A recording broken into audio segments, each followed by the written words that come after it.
Oh my god. So back in April, I beat Sekiro for the first time. I was originally going to make a highlight reel, but like, that isn't the content I make, let's be real here. I make shitposts. So instead I decided to make a shitpost review. I hope you enjoy. So it being a review, you're probably expecting some hot takes. And I don't think you're wrong to expect that, I just don't think there will be that many hot takes in this video, specifically. Not to say that there won't be hot takes coming up. Let's start off with just what I think will be the hottest take in the entire video. This game's a rhythm game. That's it, that's the hot take. The joke here is that it's Osu for weebs. Now when I'm saying that it's a rhythm game, I'm primarily referring to the parry mechanic, but we'll get into that later. First of all, what I need you to understand is that, personally I found this to be the hardest game by FromSoft. Like, by far. This game is really fucking difficult, genuinely. Unless you're this fucker, who just, you know, deathless weeb Osu.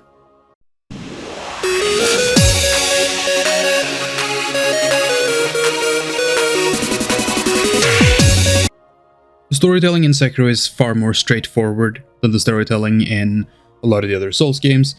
This isn't a criticism, it's more just a observation. And the thing is, I like it. And we're quickly going to synopsize the story.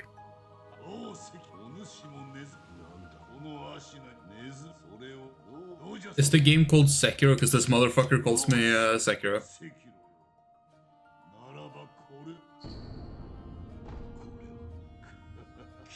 Oh, fair enough.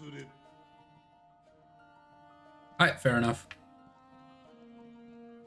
Do other people call me Sekiro as well, or is it just this one motherfucker?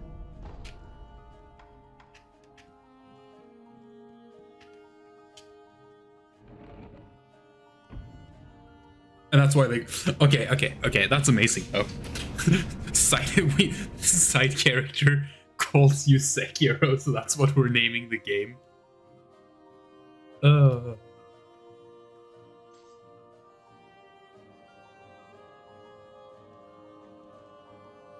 Imagine if Skyrim was just called Dumbass, because that's what fucking Arngeir calls you. He doesn't literally call you that, but like, God, it feels like it. In Sekiro, you play as Sekiro, a shinobi who also just so happens to be tasked by protecting Kuro, a immortal child. Which, why he needs protection is beyond me, but hey, it's really none of my business. So anyway, you try to escort him out of Ashina, and then you get attacked by Genichiro Ashina. And he'll be important later, but what you need to know for now is that he cuts off your arm. So after getting a prosthetic so cool that I'm genuinely wondering if not having that arm in the first place is the better choice, you go looking for Kuro again, and you find out that he's still in Ashina Castle. Big surprise. And on your way there, you kill, you know, a lot of people. I'm pretty sure you'd be a war criminal if not for the fact that the Geneva Convention didn't happen until 1946. But that's not the point. The point is you're a mass murderer now, and you gotta live with those actions. And you run into Genichiro again, who will still only become relevant later. So after beating up Genichiro, you find Kuro again. And he says that he wants to end the immortality bloodline, and he wants your help, and uh-oh. Anyway, after agreeing to this, for morally questionable reasons, you go on an adventure seeking out the ingredients you need for the ritual and the mortal blade.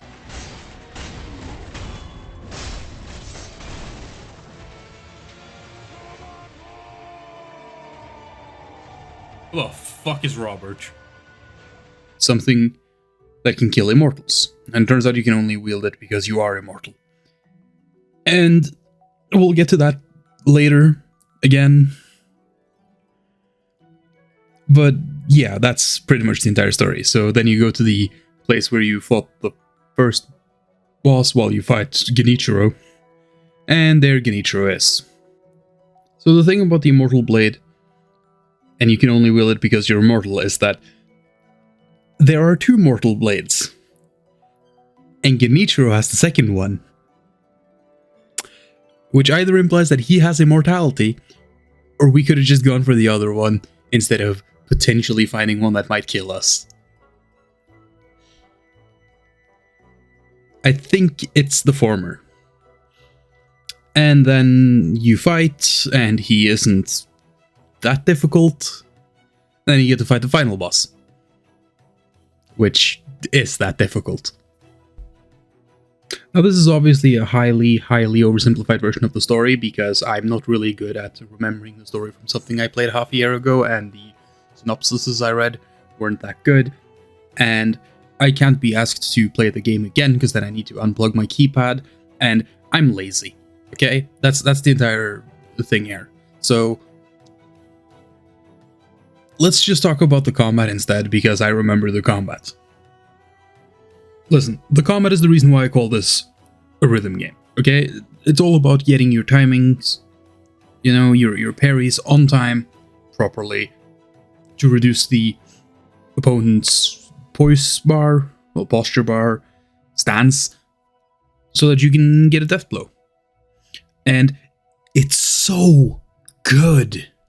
It's fine-tuned to perfection. There's a whole video about it. It's 3 hours long. I'll have it up on screen, and you can go watch it. It's such a good video. But the thing is that it's so fun. That's more than anything. The combat is just fucking fun. The bosses, the basic enemies, everything about it is amazing. Okay, I'm gonna sit here and praise the game because the game deserves praise for this. The combat is so goddamn good. I love it. I love it so much. Listen, I'll give you a hot take for free. Okay, it's in my video. Just enjoy what Elden Ring or Dark Souls 3 does. Yeah, sure. Pinwheel is so far from the worst offender. Like, okay. We're gonna talk about this for a second, okay? Nito is such a fucking pushover. Okay, he is one of the Lord Souls. Same with fucking Seath and Scales as well. Right? Seath and Nito? Seath and Nito are ridiculously, like, yeah, most of the bosses in the game are pushovers, but like, they are so simple. Well, Seath literally helps you fight him if you just sneak into his fucking armpit thing. He can't hit you. He will try to move, and you'll be pushed around by his hitbox. So he literally can't hit you, and you're just untouchable for the entire fight. Nito is a complete pushover. Centipede Demon is ass. Like, Centipede Demon is complete ass. Stray Demon was copied 2 additional times with both Stray Demon and Demon Fire Sage. It's like Demon Fire Sage and Stray Demon are the exact same boss fight, and Asylum Demon is literally just a Stray Demon, but without the Fireball attack. Gwyn is probably the worst boss, like the worst ending boss that has ever been in a FromSoft. I don't know about Sekiro, but like I don't like Elden Beast, because Elden Beast is just kind of fucking annoying. Feels like you should have a horse there, but you don't. I don't love Elden Beast. Moon Presence just feels way too much of a pushover, right? Oh, okay. So Sekiro is also an outlier. Cool. Because Gwyn, the problem with Gwyn, right, is that Gwyn only has 2 modes. He has, is he in range to attack you? If so, attack. Is he not in range to attack you? If so, walk towards you. That's literally his only 2. That's literally all his AI does. And then it rolls randomly what attack he does when he is in range. Which means that, all for starters, you don't even get the opportunity to attack him without parrying him or just poise tanking him. Which is another problem with Dark Souls 1, is how poise works, because everybody kept complaining about how poise didn't work in Dark Souls 3. And like the removing poise in that way is probably the best decision they've made. Like yeah. Four Kings, I like Four Kings, but like Four Kings has issues. Sif is great. Artorias is great. Manus is kind of a pushover. And Calamite is okay. Bed of Chaos is literally probably the worst boss ever made. Like, no joke. No cap. It is definitely the worst boss in a good game. Right?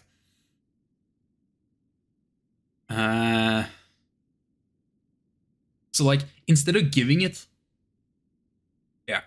So instead of giving Dark Souls 1 a remaster, and just like, it's the same game, we updated it graphically, and we ported it over to the Switch. Instead of doing that, they should have just given it a full revamp instead. I think, like, it's such a shame, honestly. Anyway, tangent over. That entire tangent is probably going into the video when I make a video about Sekiro. Just like, hey, let's talk shit about Dark Souls 1 for a second. I think Dark Souls 1 is a really good game. I just think it's aged poorly. Another thing is that movement also feels great. Now, that isn't really surprising. Movement in FromSoft games tend to feel good. For the most part, at least. So, yeah, it's not surprising that it feels good, but it feels so much better than most of the FromSoft titles. It's some of the most enjoyable and fun movement in any 3D game. It's genuinely just a really good game. Another thing is the bosses, okay? Listen, the bosses in this game are superb quality. Am I fighting the fucking deacons, really? The deacons, but they've got fucking lymphoma. They are so much fun. And I mean, yeah, I gushed about this in the combat, but it's really the bosses and the way the bosses interacts with the combat that makes it so good and so amazing and so much fun. I cannot stress it enough that the combat and the bosses in this game is absolutely amazing. What's really funny though is that despite the bosses being amazingly fun, the only two bosses that are super memorable, at least to me, I don't think I did all bosses. I don't actually know if there are any optional bosses, but the only memorable bosses really are Genichiro, Corrupted Monk, and Ishin. Those are the memorable bosses. But the thing is, even the bosses that are kind of forgettable are amazing. But the thing is, Ishin is such a good fucking boss. Okay? It is just...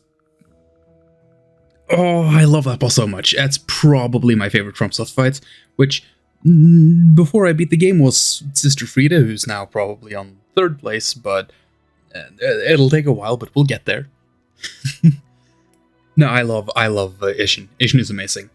But Ishin also comes with my biggest criticism of the game, despite being the best boss in the game and probably the best boss made by FromSoft. He has the issue of the difficulty spike. Because the rest of the game compared to Ishin is a cakewalk. Like, the game goes from...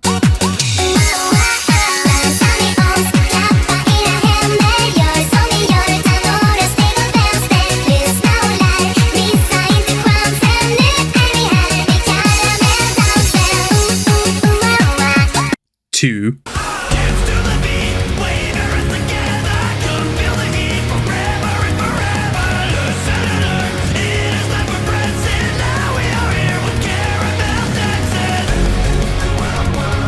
in a single cutscene.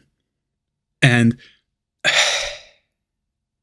I mean, it's not something I hate, okay, but it's also not something I love. Overall, really fucking good game, okay? You know, I barely even touched on the prosthetic. You get bonus skills you can use. I almost forgot about it It's cool. I like it. It's it's part of the game. It's part of the mechanics, but it's not really something that makes the game stand out like everything else in the game. Funnily enough. Anyway, I guess the total result is that this game gets a fucking S ranking. Okay, here's a tier list: S rank. I'll be reviewing Dark Souls 1 next. That one will be much better, I promise.